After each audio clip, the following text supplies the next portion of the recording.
So welcome back to another video. This is TeamOverclocked, and in today's video we're going to be talking about a $350 gaming PC for March and April 2017. This PC is going to be great for those of you who want to get into PC gaming but don't want to spend more than what a console costs.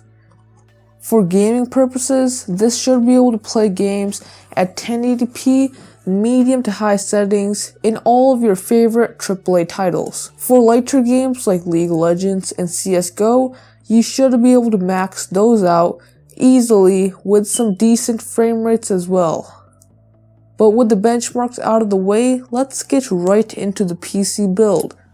For the CPU, we have the Intel Pentium G4560 for $60.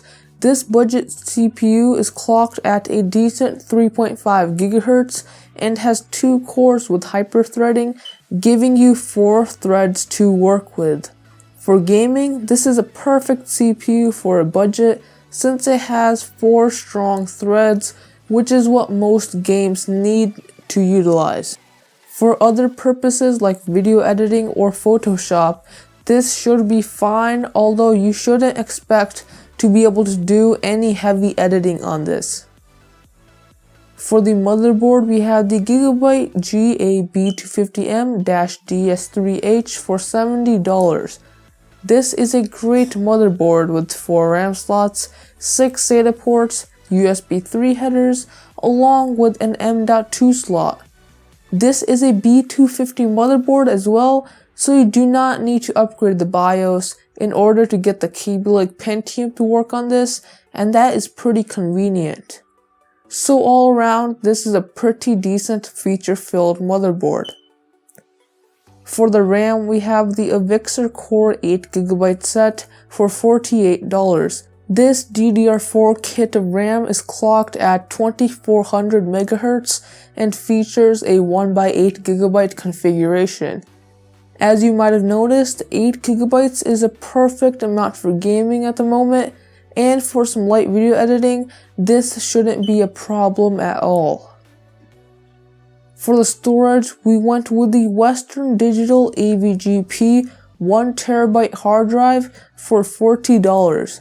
This is a budget-friendly hard drive that spins at 5400 RPM and has 64 MB of cache. Because of the somewhat low RPM, this is going to be a bit slower than the average hard drive, but when gaming, you shouldn't see much of a difference.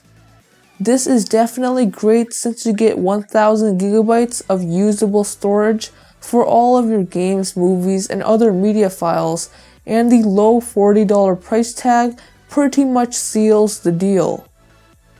For the graphics card, we have the Asus RX 460 for $74. This is a nice GPU from AMD that has 2 GB of GDDR5 VRAM and a clock speed of 1.2 GHz. This has a nice low TDP of 75 watts, so this GPU does not need any external power, and its dual fan cooler should let you keep the temperatures low and should let you push this to some pretty decent overclocks for the price. For gaming, this is capable of playing games at 1080p at high settings with some playable frame rates. You aren't going to be maxing out all games at 1080p, but at this price, you shouldn't expect that. For the case, we have the Fractal Design Core 1100 for $33. This case features 2 drive bays, front panel USB 3, as well as cable management holes. Along with that, this case looks pretty nice and has the trademarked Fractal Design simplicity, and for the $33 price tag, you can't go wrong with this. Now last but not least, for the power supply, we have the EVGA 430 watt power supply for $26. This is an 80 plus rated unit, so 80% of the power being used by this power supply is going to your PC at all times, which makes it so that you're not wasting energy as some of the energy is turned into heat. This PSU also leaves room for upgrades in this PC, so if you want to throw in an RX 480 or even a GTX 1060, this PC should be able to handle it with this power supply.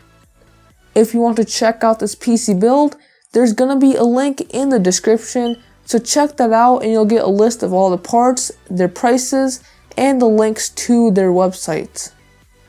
But anyways guys, that's all for today. If you liked the video, please go overclock the like button. If you didn't like it, please dislike this video and subscribe for more content like this.